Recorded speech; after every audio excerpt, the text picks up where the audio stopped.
नमस्कार दोस्तों, खुशहाल स्टडी में आपका स्वागत है। आज हम नया चैप्टर स्टार्ट करेंगे, चक्रवृद्धि ब्याज, कंपाउंड इंटरेस्ट। इससे पहले हम सिंपल इंटरेस्ट कंप्लीट कर चुके हैं। तो आज हम सबसे पहले कंसेप्ट समझेंगे, उसके बाद हम क्वेश्चन करते हुए चलेंगे। तो एक बार हम देख लेते हैं क्या क्या पढ़ेंगे। आज हम सामान्य नियम देखेंगे, फिर इसके बाद हम इसके कुछ फॉर्मूले रहेंगे हमारे, और उसके बाद मैं आपको चार्ट के माध्यम से समझाऊंगा कि जैसे एसआई और सीआई में क्या डिफरेंस रहता है, परसेंटेज वाइज और आपका अमाउंट वाइज।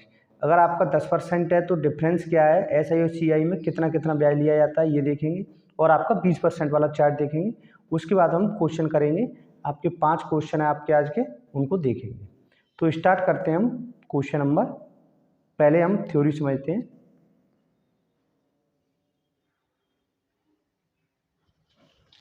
चक्रवृद्धि ब्याज, कंपाउंड इंटरेस्ट, ये क्या होता है? कंपाउंड इंटरेस्ट और सिंपल इंटरेस्ट में अंतर क्या है? जो आपका साधारण ब्याज होता है वो क्या होता है, फिक्स हो जाता है और हर साल उतना ही लगेगा। जबकि चक्रवृद्धि ब्याज क्या होता है कि हर साल ब्याज पर भी ब्याज लगता है। यानी चक्रवृद्धि ब्याज, कंपाउंड इंटरेस्ट का मतलब क्या होता है, इंटरेस्ट ऑन इंटरेस्ट, यानी ब्याज पर भी ब्याज लगता है, उसे कहते हैं चक्रवृद्धि ब्याज। जैसे देखिए ये क्या कहना चाह रहे हैं, चक्रवृद्धि ब्याज कभी कभी उधार दिए गए धन को चुकता करने के लिए एक निश्चित अवधि तय कर ली जाती है।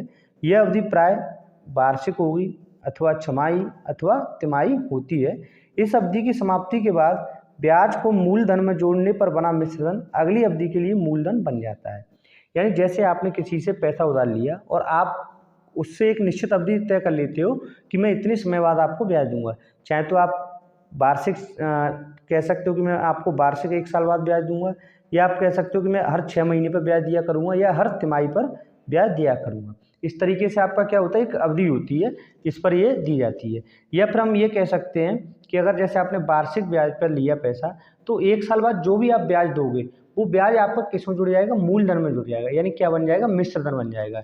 तो चक्रवृद्धि ब्याज में मिश्रधन पर ही ब्याज लगता है, हर साल मिश्रधन बन जाता है, यानी मूलधन में ब्याज आपका जुड़ जाता है। अब देखते हैं आगे, ये कह रहा है कि प्रत्येक अवधि के लिए यह क्रिया दोहराई जाती है, चाहे कोई सी अवधि हो, चाहे आपने छमाही लिया हो, चाहे आपने तिमाही लिया हो, चाहे वार्षिक लिया हो। जैसे समय के लिए लिया है उसके बाद यह क्रिया दोहराई जाती है। अंत में प्राप्त मिश्रधन ही चक्रवृद्धि मिश्रधन कहलाता है। चक्रवृद्धि ब्याज क्या हुई आपकी, चक्रवृद्धि मिश्रधन में से अगर हम मूलधन को घटा देंगे तो आपको क्या प्राप्त होता है, चक्रवृद्धि ब्याज। जैसे देखिए कुछ फॉर्मूले हैं चक्रवृद्धि मिश्रधन के लिए। सूत्र जैसे माना मूलधन अगर हमारा प्रिंसिपल P है, रेट ऑफ इंटरेस्ट दर R है, वार्षिक तथा समय दिया हुआ है हमें N वर्ष। जब ब्याज वार्षिक दे हो तब चक्रवृद्धि मिश्रधन क्या होता है, P बराबर A बराबर क्या होता है, मिश्रधन A होता है। ठीक है, A बराबर P कोष्टक 1 + R/100 power N।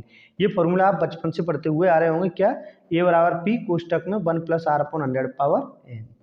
Next कह रहा है जब ब्याज छमाही दे हो, ये कौन सा था, वार्षिक दे हो। जैसे हमें अगर हम वार्षिक ब्याज देना है तो हम कौन सा फॉर्मूला लगाएंगे, A बराबर P कोष्टक में 1 + R/100 पावर N।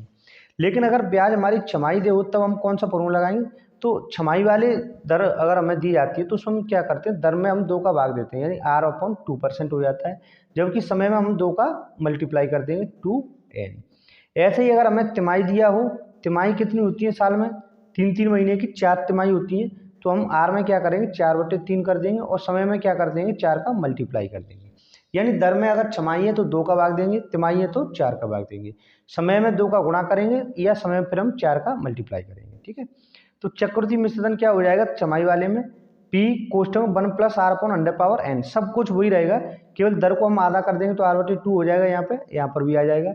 यहाँ पर समय हमने 2N कर दिया तो यहाँ 2N हो जाएगा। इस वाले फॉर्मूले में और इसमें कोई अंतर नहीं है, बस केवल दर यहाँ पे क्या होगी, R/2, और N क्या हो गया, 2N हो गया। अगर हमारी तिमाही की बात करेंगे तो तिमाही में क्या होता है, दर कितनी हो जाती है, R/4, तो हमने यहाँ पर भी R/4 कर दिया, और समय को क्या कर दिया, 4N, तो यहाँ पे समय क्या हो गया आपका, 4N हो गया। क्लियर। नेक्स्ट कह रहा है जब समय एक परमेय संख्या हो, जैसे अगर हमें समय ऐसे बटे में दिया हो 4 सही 2/3 वर्ष, तब हमें ब्याज वार्षिक दे तो हम कैसे निकालेंगे, तो उस केस में भी हमें कोई दिक्कत नहीं है। A बराबर P, सिंपल आप वही फॉर्मूला लगा दीजिए, A बराबर P कोष्टक 1 + R/100 पावर N। जितना आपका अगर कंप्लीट ईयर दिया उतना तो ऊपर लगा देंगे, A बराबर P कोष्टक 1 + R/100 पावर N लगा देंगे। इंटू, अब इंटू में आप क्या करोगे, जो बचा हुआ समय है, जैसे हमारा समय बचा 2/3 वर्ष, बटे में बचा, जैसे अगर मैं लिखूँ यहाँ पर 1.5 वर्ष लिखा मैंने, तो 1 वर्ष तो हम यहाँ ले लेते और बटा हुआ क्या जाएगा आर के साथ हम मल्टीप्लाई कर देते हैं।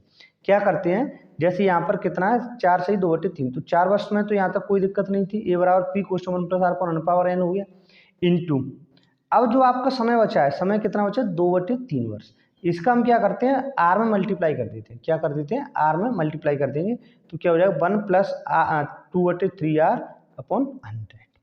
ये हमें करना है केवल ये वाला फॉर्मूला आप इंपोर्टेंट लगा लीजिएगा, ठीक है। ये जब हम क्वेश्चन करेंगे तब हमें बिल्कुल क्लियर हो जाएगा। नेक्स्ट फॉर्मूला आपका, जब ब्याज की दर पहले वर्ष के लिए r% हो, दूसरे वर्ष के लिए r2 हो, तीसरे वर्ष के लिए r3 हो, तब चक्रवृद्धि मिश्रधन कैसे निकालेंगे। वो ये तो सिंपल है, सबसे आसान तो यही है, ए बराबर पी कोष्टक 1 + r/100 into 1 + r2/100 plus into 1 + r3/100, ये सबसे आसान है, ठीक है, इसमें कोई दिक्कत नहीं है। अब देखते हैं हम आगे, अब अगर ये किस्त वाले भी सवाल इसमें आते हैं, जैसे SI में आए थे, ऐसे ही CI में भी कंपाउंड इंटरेस्ट वाले सवाल होते हैं, उसका भी मैं फॉर्मूला करा दूंगा आपको। ये कह रहा है माना कोई धन x है, वो n वर्ष बाद देना है, यानी x रुपये हमें n साल बाद देने हैं, तथा ब्याज की दर अगर हमें r% दी है, तो इस धन का वर्तमान मूल्य क्या होगा, वर्तमान मूल्य हो जाएगा x/1 + r/100n। ये हम तब हमें क्लियर होगा जब हम क्वेश्चन करेंगे, तब ये वाला फॉर्मूला हमें अच्छे तरीके से क्लियर हो जाएगा। आगे कह रहा है प्रिंसिपल P अगर हमें दिया है 10,000 रुपये, अगर हमें मूलधन दिया हो 10,000 रुपये, दर दी हो हमें 10% और समय दिया हो कितना 3 साल, कितना समय दिया है 3 साल, दर हमें 10% और मूलधन दिया है 10,000 रुपये। तो अगर हमें इससे अब ये ज्ञात करना है कि SI और CI में अंतर क्या क्या रहेगा, यानी SI ब्याज हमें कितना मिलेगा, CI कितना मिलेगा, दर वाइज और आपका अमाउंट वाइज। तो देखते हैं इसे चार्ट के माध्यम से।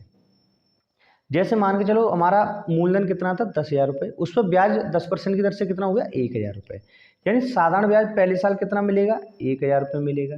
ऐसे ही अगर हम चक्रवृद्धि ब्याज की भी बात करें तो हमें कितना ब्याज प्राप्त होगा 1,000 रुपये, यानी दोनों पे कोई डिफरेंस नहीं रहेगा, डिफरेंस आपका क्या रहेगा यहाँ पे 0 रहेगा, क्या रहेगा यहाँ पर 0%, वाइज भी डिफरेंस 0 रहेगा और आपका अमाउंट वाइज भी डिफरेंस कैसा रहेगा 0 रहेगा, क्योंकि SI और CI में पहले साल में कोई अंतर नहीं होता है।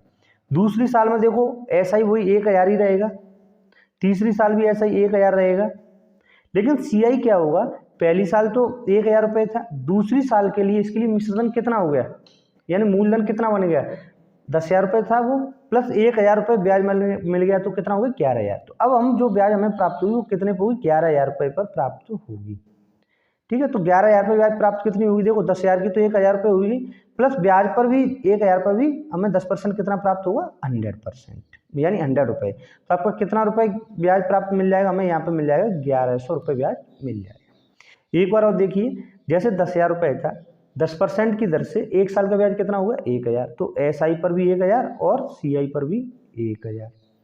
अब दूसरी साल के लिए SI तो सेम ही रहेगा, सिंपल इंटरेस्ट तो सेम रहता है यानी मूलधन पे, लेकिन CI में क्या होगा 1,000 रुपये तो आपको 10,000 रुपये वाला ब्याज मिल जाएगा, प्लस 100 रुपये आपको ब्याज मिलेगा 1,000 रुपये पर, 1,000 का 10% कितना मिलेगा 100 रुपये, तो कुल कितनी ब्याज मिलेगी इसमें 2 साल की ब्याज 1,100 हो जाएगी और इसमें केवल 1,000 रुपये ही मिलेगी, ठीक है। इतना क्लियर हुआ। अगर हम तीसरी साल के लिए बात करें तो तीसरी साल के लिए इसमें ब्याज कितना रहेगा 1,000 ही रहेगा, यानी इस पर जो ब्याज मिलता है वो हमें मूलधन पर ही मिलता है साधारण ब्याज में, जबकि चक्रवृद्धि ब्याज में क्या होता है मिश्र धन पर ब्याज दिया जाता है, यानी क्या होता है हर साल ब्याज जुड़ जाएगी फिर ब्याज पर भी ब्याज मिलेगा। तो इसमें तीसरी साल के लिए क्या ब्याज मिलेगा, देखो 1,000 तो मिलेगा ही मिलेगा, प्लस इस पर 10% मिलेगा 100 रुपये, प्लस इस 1,100 पर 10% मिलेगा तो कितना हो गया 110 रुपये, यानी कुल 3 साल का ब्याज यहाँ पर कितना प्राप्त हो गया 3,310 रुपये, जबकि इधर साधारण ब्याज में कितना ब्याज प्राप्त होता है केवल 3,000 रुपये ही प्राप्त होगा। क्लियर हुआ। अब अगर हम परसेंटेज वाइज देखें तो पहली साल यहाँ कितना मिला 10%, यहाँ भी कितना मिला 10%, दूसरी साल इसमें कितना ब्याज मिलेगा 10%, इसमें कितना मिलेगा 11%। देखो 10% तो ब्याज था ही था, प्लस 10% का भी एक 10% निकालेंगे तो कितना आएगा 1 आएगा, तो कितना ब्याज मिलेगा यहाँ पे 11%। SI में तीसरी साल भी ब्याज कितना मिलेगा 10%, जबकि इसमें कितना ब्याज मिलेगा 10% मिलेगा, प्लस 11 का 1% मिलेगा, प्लस 11 पर 10%, ऐसे कितना मिल जाएगा कुल 12.1% ब्याज मिल जाएगा। क्लियर हुआ। 3 साल के अंदर इस पर जो मिश्र धन प्राप्त होगा यानी CI प्राप्त होगा वो कितना होगा कंपाउंड इंटरेस्ट 33.1%, जबकि मूलधन कितना प्राप्त होगा 30%। क्लियर हुआ। डिफरेंस की बात करें तो 2 साल में पहली साल 0% रहा, दूसरी साल कितने परसेंट का अंतर रहा 1% का, तीसरी साल कितने का अंतर रहेगा आपका 2.1% का। ऐसे ही अंतर चलता जाता है। ठीक है, अब देखते हैं हम आगे। अब आप देखिएगा परसेंटेज वाइज चार्ट दिया है हमें 4 साल का, कितने का 4 साल का, कि अगर हमारी रेट ऑफ इंटरेस्ट 10% है तो 4 साल के अंदर SI और CI पर कितनी कितनी ब्याज प्राप्त होंगी और कितना कितना उनका डिफरेंस रहेगा। तो देखिए इस सवाल को, जैसे पहली साल अगर हम बात करें तो SI और CI समान रहता है, यानी देखो यहाँ भी 10% और यहाँ भी 10%। जब दोनों समान है तो डिफरेंस कितना होगा 0%। अब अगर हम बात करें 2 साल के अंदर SI कितना हो जाएगा 20% ब्याज हो जाएगा, यानी 10 साल पहले का 10 साल दूसरे साल का कुल ब्याज कितना हो गया 2 साल का 20%। CI कितना हो जाएगा 20% तो होगा ही होगा, प्लस ब्याज पर भी ब्याज मिल जाएगा, यानी 10% पर भी 10% ब्याज मिलेगा तो कितना हो जाएगा 1%, यानी कि 2 साल के अंदर इस पर कुल ब्याज कितना मिलेगा 21%, जबकि SI कितना प्राप्त होता है हमें 20%। अंतर कितने का हो गया 1% का, यानी 2 साल के अंदर ब्याज SI और CI में कितने का अंतर होता है 1% का। क्लियर हुआ। अगर हम बात करें 3 साल की, तीसरी साल 3 साल के अंदर SI कितना प्राप्त होगा कुल 30% मिल जाएगा, 10-10 करके 3 साल के अंदर कितना प्राप्त होगा सिंपल इंटरेस्ट 30%, जबकि CI कितना होगा देखो 30% तो मिलेगा ही मिलेगा, प्लस इस 10% का 10% तो 1 हो गया, प्लस इस 21 का 10% तो कितना हो गया 2.1 हो गया, कुल कितना हो गया 33.1%। यानी अंतर कितना आ गया, इधर आपका 30%, इधर कितना है 33.1%, तो अंतर कितना हो गया 3.1%। इतना क्लियर हुआ। अब देखते हैं हम चौथी साल के लिए। 4 साल के अंदर SI कितना प्राप्त होता है 40%, CI कितना प्राप्त होगा देखो 40 तो होगा ही होगा, प्लस 1% इस 10% का, प्लस 2.1 इस दूसरी साल का, और प्लस 33.33% इस तीसरी साल का, यानी कुल ब्याज हमें 4 साल के अंदर जो CI प्राप्त होगा वो कितना होगा 40.41%, जबकि SI कितना प्राप्त होगा 40%, यानी 4 साल के अंदर SI और CI पर अंतर कितना प्राप्त होता है 6.41%। ये जो परसेंट चार्ट है ना, ये आगे क्वेश्चन में बहुत ही महत्वपूर्ण रोल निभाएगा। ठीक है, वैसे हम इनके बिना भी कर सकते हैं, और अगर आपको याद है तो और अच्छी बात है, नहीं हम इसके बिना भी कर सकते हैं। ठीक है, अब देखते हैं हम 20% वाला। 20% वाला केवल 3 साल के लिए है। पहली साल कितना होता है 20% और CI भी कितना होगा 20%, यानी अंतर कितना रहेगा 0%। 2 साल का साधारण ब्याज कितना होता है 40%, 2 साल का CI कितना हो जाएगा 40 तो होगा ही होगा, प्लस इस 20 का 20% और निकालेंगे तो कितना आ जाएगा 4%, यानी कुल कितना हो जाएगा 44%, तो अंतर 2 साल का कितना हो जाएगा 4%।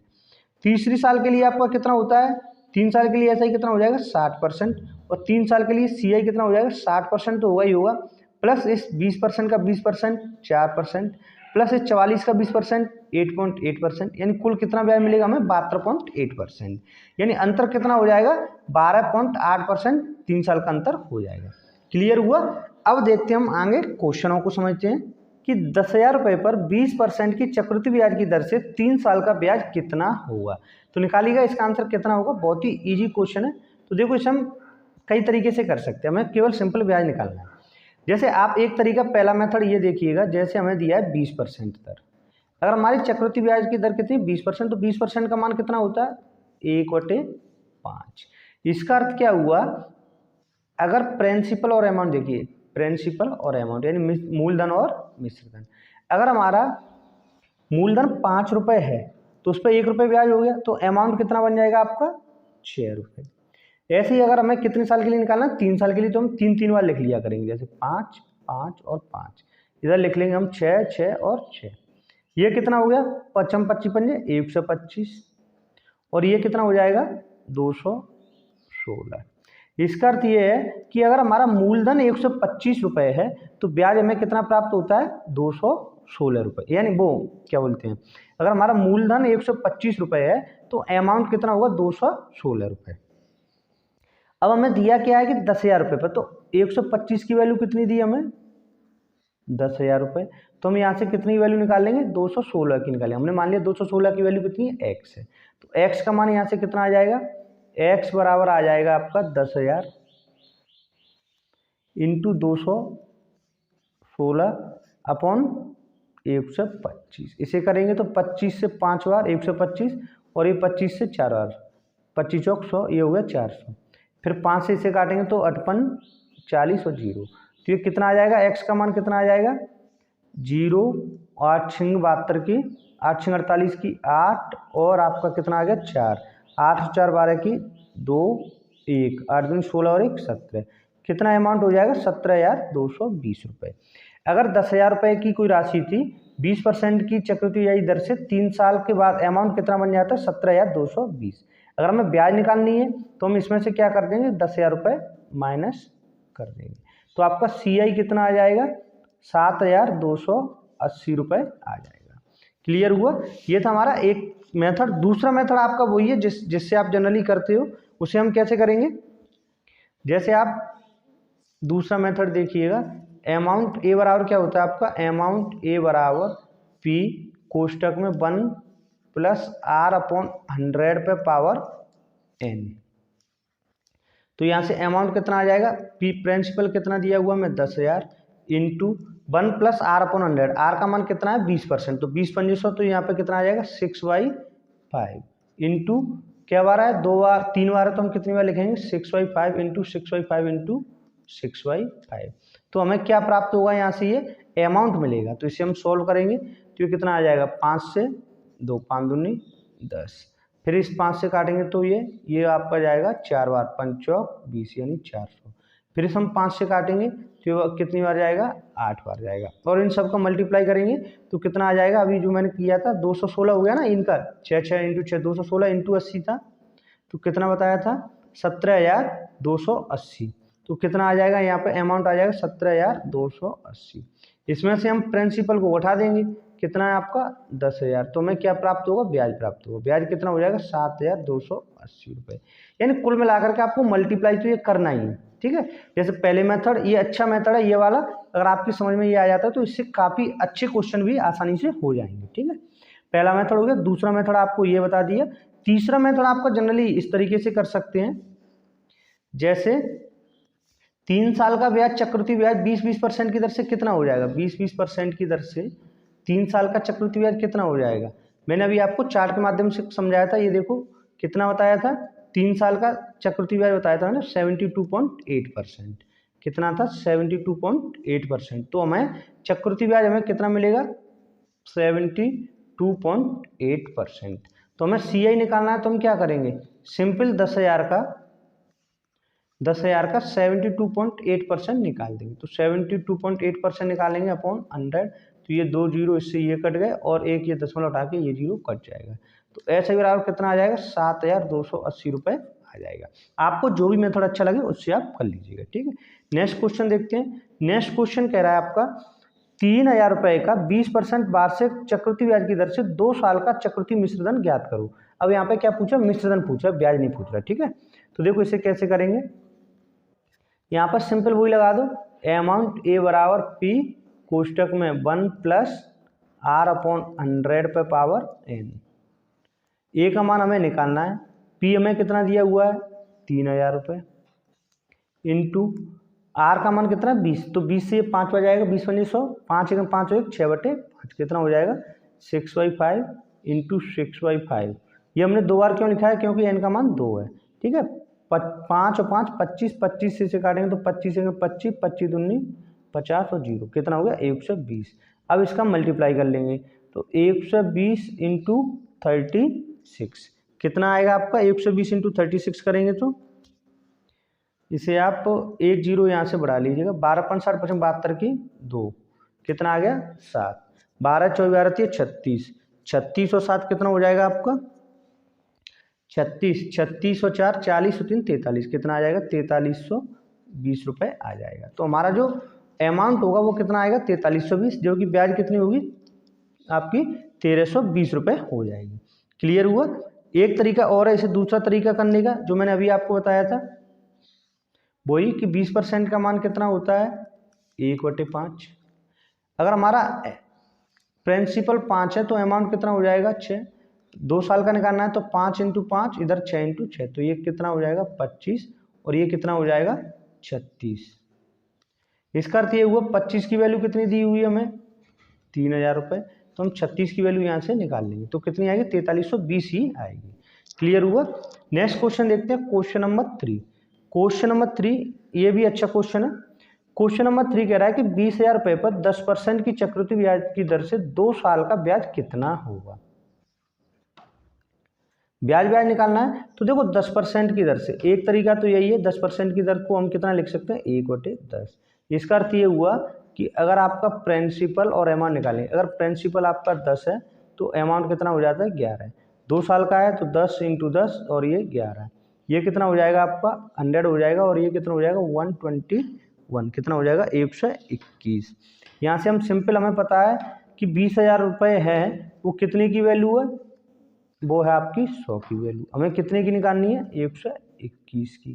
इससे हम सॉल्व कर लेंगे तो कितना आ जाएगा 121 का हो जाएगा 242 और 2 जीरो, यानी 24,200 आंसर आ जाएगा। यानी 24,200 आपका क्या आ गया अमाउंट आ गया। हमें तो ब्याज निकालना, तो इसमें से हम 20,000 रुपये को और माइनस कर देंगे तो ब्याज कितना आ जाएगा 4200 रुपये। क्लियर हुआ। यह दूसरा तरीका आपका ये तो आपका पहला मेथड है। दूसरा तरीका वही है, आप लगा दो A = P, यानी कि उससे हमारा अमाउंट आ जाएगा।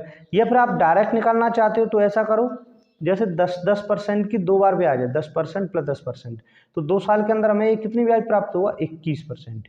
10 तो ये हो गया 20 + 10 पर भी 10%, यानी 1% कितना ब्याज प्राप्त हुआ 21%। तो सिंपल आप 20,000 का 21% निकाल दीजिएगा, 20,000 का 21% अपॉन 100। तो ये दोनों जीरो कट जाएंगे तो कितना होगा 21 दूनी 42 और 2 जीरो 4200 हो जाएगा। नेक्स्ट क्वेश्चन देखते हैं, क्वेश्चन नंबर 4 है। क्वेश्चन नंबर 4 कह रहा है 20,000 रुपये पर 10% की चक्रवृद्धि ब्याज की दर से 3 साल का ब्याज कितना होगा। ये भी अच्छा क्वेश्चन है। तो देखो इसे कैसे करेंगे, 20,000 रुपये पर 10% की दर से 3 साल का चक्रवृद्धि ब्याज। देखो इसे सीधा सीधा हम कराते हैं, ठीक है। जैसे देखो 20,000 रुपये था, अब इस पर 10% की दर से 3 साल का ब्याज कितना हो जाता है। देखो मैंने चार्ट में कराया था, अब चार्ट को देखो, 3 साल का 10% की दर से चक्रवृद्धि ब्याज। देखो 1 साल का तो 10% था, 2 साल का 21% था और 3 साल का कितना 33.1, यानी 33.1% है। तो सिंपल हम इसका सीधा कितना निकाल देंगे 33.1% निकाल देंगे। कितना निकाल देंगे 33.1% अपॉन 100। तो ये यहाँ से 2 जीरो तो आपके ये चले जाएंगे, एक ये दशमलव हटाओगे तो ये चला जाएगा, तो ये कितना हो जाएगा 662 और 0, कितना आंसर आएगा 6620 रुपये। क्लियर हुआ। ये हो गया CI। अगर हम ऐसे नहीं करना चाहते तो पहले आप अमाउंट निकालना पड़ेगा, फिर आपको उसमें से प्रिंसिपल को उठाना ही पड़ेगा, ठीक है। वो कैसे निकालेंगे, A = P, यानी 20,000 रुपये इंटू 10% है तो 11/10 इंटू 11/10 इंटू 11/10, ऐसे करके ही आपको निकालना पड़ेगा, ठीक है। एक तरीका और होता है, जैसे मैंने ये आपको बता दिया 33.1%। अगर हमें जैसे डायरेक्ट निकालना है कि 10% का 3 साल का चक्रवृद्धि ब्याज कितना होगा, इसका एक फॉर्मूला क्वेश्चन नंबर 5 है कि 8100 रुपये पर 11.11% की दर से चक्रवृद्धि ब्याज की दर से 2 साल का ब्याज कितना होगा। अब जैसे देखो अब तक तो हमें सिंपल दे रहा था 10%, 20%, 5%, लेकिन यहाँ हमें उसने कितना दे दिया 11.11%, या कहें 11 सही 1/9%। तो इसे हम कैसे सॉल्व करेंगे, ठीक है। ये भी कोई वो नहीं है ज़्यादा, तो इसमें भी देखो हम क्या करेंगे, पहले प्रिंसिपल निकालेंगे और इधर हम लिख लेते हैं अमाउंट, ठीक है, प्रिंसिपल। अब जैसे आप बताओ 11.11% कहें या फिर इसे हम ऐसे कहें 11 सही 1/9%, ये कितने का मान होता है फ्रैक्शन में 1/9 का मान होता है। इसका अर्थ क्या हुआ, अगर 9 रुपये आपका प्रिंसिपल है तो 10 रुपये आपका क्या होगा अमाउंट होगा। तो इसे हम ऐसे लिख लेंगे, अगर प्रिंसिपल आपका 9 रुपये है तो अमाउंट कितना हो जाएगा 10 रुपये। प्रिंसिपल 2 साल का पूछा हमें तो 9 9 इधर 10 10 कर देंगे, तो ये कितना हो जाएगा 81, ये कितना हो जाएगा आपका 100। अगर हमें मान प्रिंसिपल कितना दिया 8100, तो ये इसका मान कितना आ जाएगा आपका 10,000 आ जाएगा। कितना आ जाएगा 10,000। अमाउंट कितना हो गया 10,000। हमें निकालना क्या है ब्याज, तो CI बराबर क्या होता है A - के P, अमाउंट 1 से प्रिंसिपल घटा देंगे तो 10,000 में से हम कितना घटाएंगे 8100, 10,000 माइनस के 8100 रुपये, तो कितना आ जाएगा आपका 1900 रुपये आपका क्या आ जाएगा CI आ जाएगा। क्लियर हुआ? ये था हमारा 5वां क्वेश्चन, ये था लास्ट क्वेश्चन। आपको नेक्स्ट वीडियो में लेके आएंगे और अच्छे क्वेश्चन। आपको आज का वीडियो कैसा लगा कमेंट बॉक्स में जरूर बताइए। अगर वीडियो पसंद आया तो लाइक कीजिए, शेयर कीजिए, सब्सक्राइब कीजिए। Thank you for watching.